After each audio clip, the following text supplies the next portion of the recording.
Welcome to the second installment in the series called 30 Ways to Become an Empowered Artist.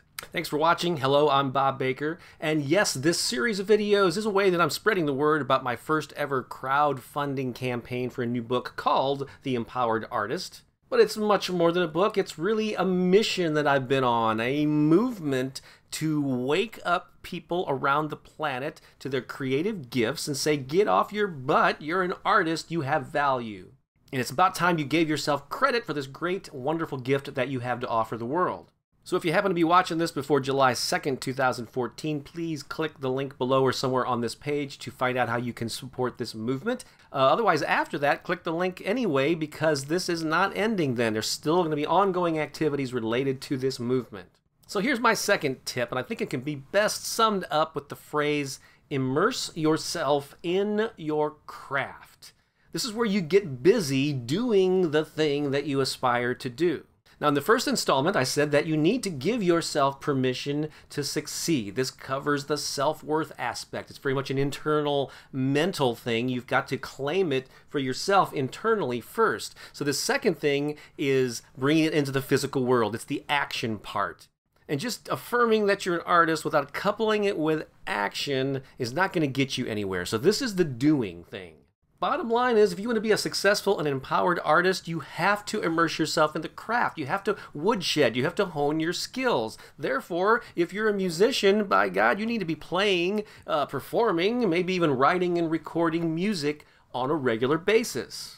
If you want to be an empowered writer, you have to write. You have to sit your butt in a chair or perhaps a stand-up desk, which would be more healthy, and write and spend a lot of time doing it. If you're a visual artist, you need to paint. Those are all my paintings on the wall behind me. They didn't get done by me thinking about them.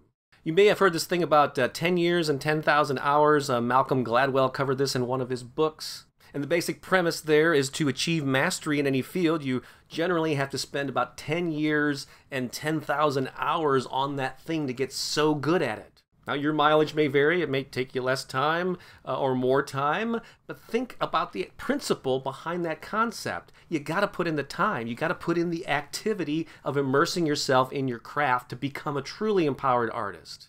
You know, I make a living primarily as an author, and a speaker, and a teacher. So I have spent decades of my life writing. There was a 10-year period where I published a local music newspaper. Every month I had deadlines. I had articles to write, people to interview. I had to make sure that it got done.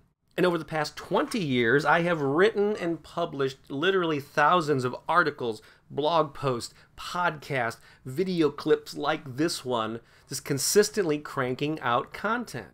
And hopefully this should not be a form of drudgery for you. You should be compelled to engage in that activity that you feel drawn to.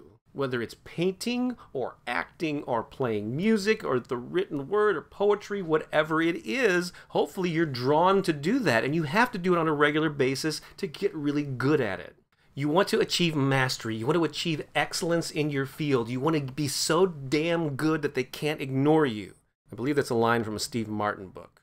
But anyway, I hope you get the point. To become an empowered artist, yes, you need to have the mental confidence, the affirmation that I am an artist and I'm worthy of pursuing this. Next, you got to do the thing. You got to immerse yourself in it often, regularly, over time to master it. So ask yourself, are you putting enough time into your craft?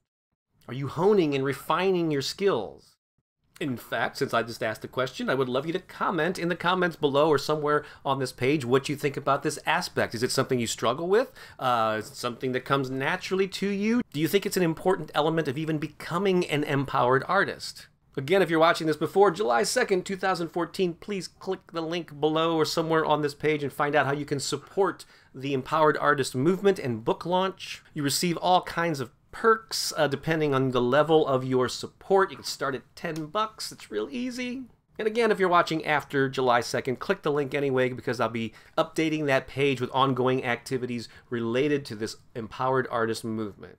All right, thanks for watching. It's Bob Baker saying so long for now.